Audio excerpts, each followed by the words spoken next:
Dave Finch. I've been working in the industry for quite some time, and I'd like to start things off.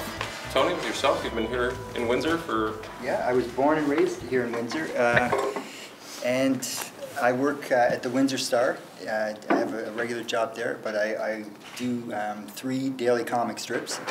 One's called Mick and Me, the other one is called Saturday Afternoon, and recently in August I started with the Conduit, which is this gentleman over here who is a locally based Windsor superhero that you can read in the Windsor Star every day.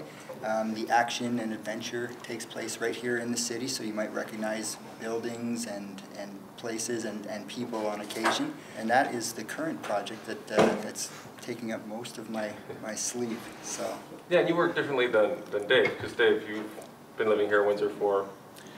Well, I was born here, raised here. I was in California for 6 years, and that's already 9 years ago now. It's a while ago. So, and I just work out of the house.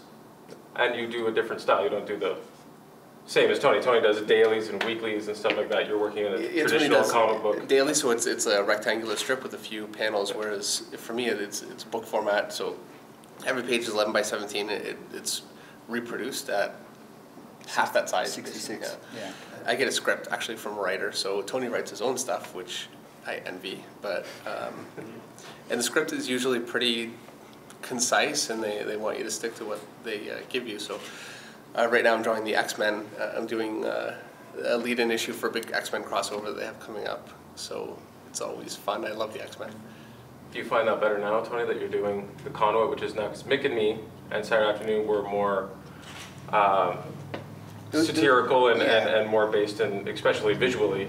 I mean, there was fantasy sequences and stuff like that, but now you get to do full-on comics. Yeah, this is the stuff I grew up with. Doing the Conduit is a throwback to the superhero strips that I read when I was a kid. When I was growing up, I used to run home every night, not for my mom's cooking, but it was always to get the daily paper so I could read Johnny Romita's Spider-Man strip, which the Windsor Star carried at the time. And this is a throwback to that sort of thing. I do some work in comic books as well. It's much different than doing the daily strips. The daily strips, because it's showing up in a family paper, has to be toned down quite a bit. It has to be suitable for every age group to be reading. And beyond that, the pictures themselves, I have some here that I can give you a quick idea of the size that I'm working. If you notice, these things are working, I'm working about 3 times the size that they're actually printing. So unlike working in the comic book field like Dave is doing, where he's able to do extremely lush illustrations, I started doing that, and I found that most of the work muddies itself up because it's reproducing at about 5 inches wide. So it's extremely small, and like the fine work blots in. So it's a different game entirely, the way I'm working with comic books and comic strips. It's a simplified form over what Dave is doing in his comic book work. But I don't have to pencil and ink every single day, something new. So yes. At least there's that. I think I'm at 3 pages a week right now, basically. Pencils. Yeah, I'm doing 3 strips a night. It gets a little crazy. But yeah, whatever, as long as the money keeps coming in, right? You have a constant, Tony, you have a constant satirical style, though, like whether it's Mick and Me or the Conduit. Does that style come in from living in Windsor and like the pollution of Windsor? Because I know the Conduit is kind of an environmental character. Sure. The first major villain that was in the second strip, the Conduit, the second storyline of the strip, was the lamprey, who was a fisherman who had scooped up lamprey, and apparently British people enjoy eating these things. It was part of the coronation meal for the Queen, lamprey pie. So anyways, they enjoy them. This British fisherman ate some tainted lamprey out of the Detroit River and became a large lamprey. And it can happen. It can. So, yeah, you know, I like to take Windsor-based storylines and throw them in and have some fun with them. They're really harmless, and hopefully, you know, I did get some letters saying that I was scaring little children with my rendition of the lamprey, so I had to tone it down a bit. But, I think I've leveled it off a bit. The second villain is a guy who has the power of monarch butterflies, which is less frightening. So. Do you gentlemen find now, like I was saying before, that the graphic arts and whatnot, comics have become more and more, not just acceptable, I mean, and whatnot, but have become more of an art form. I mean, days like today and this is sort of proof of it, and a lot more stuff's going up in galleries and in your travels to Toronto and other places like that. Is it surprising? I don't think that it's more of an art form than it was. I mean, there was Frazetta in the 50s, and you know, there was Hal Foster. I think it's more accepted. Windsor way back in yeah. 1903, so. It's more accepted as an art form now, for sure, than it used to be.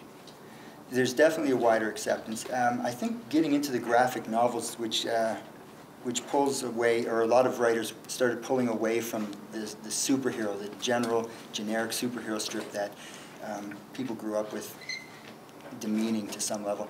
But once you start taking on larger issues, like Mouse did, or some of the other graphic novels, I think it really shows what can be done with the visual form, with the comic book form. It's not just a superhero thing. If you look at the work that's being done, it's extremely sophisticated as well.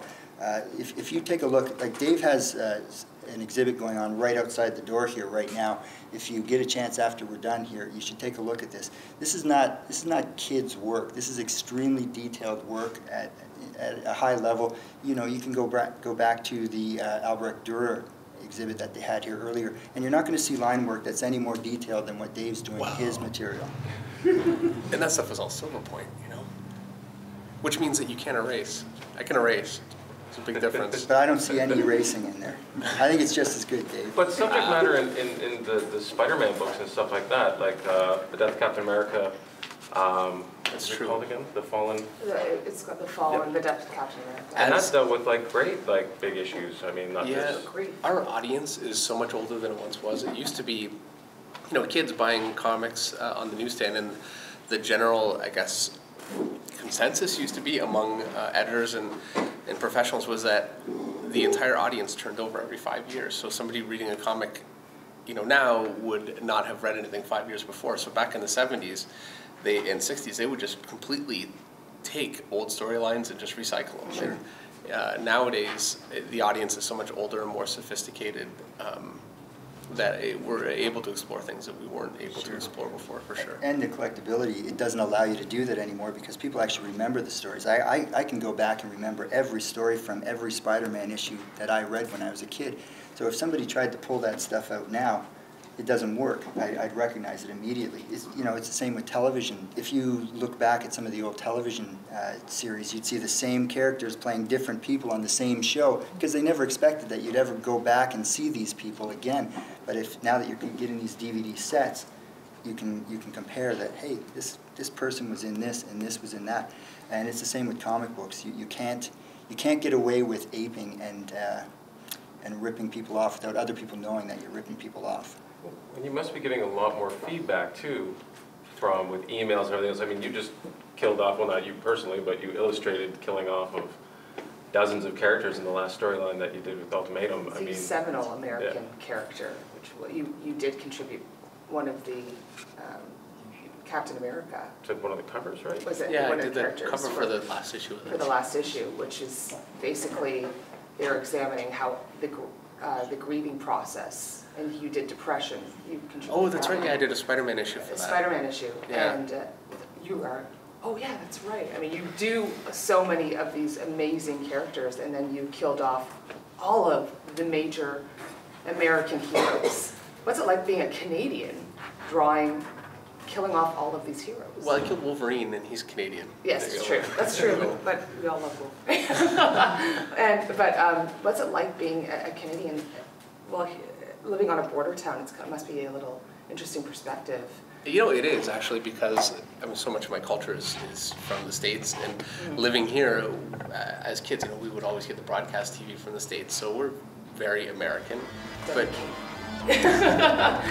We still have a Canadian perspective, so yeah, it's a different perspective.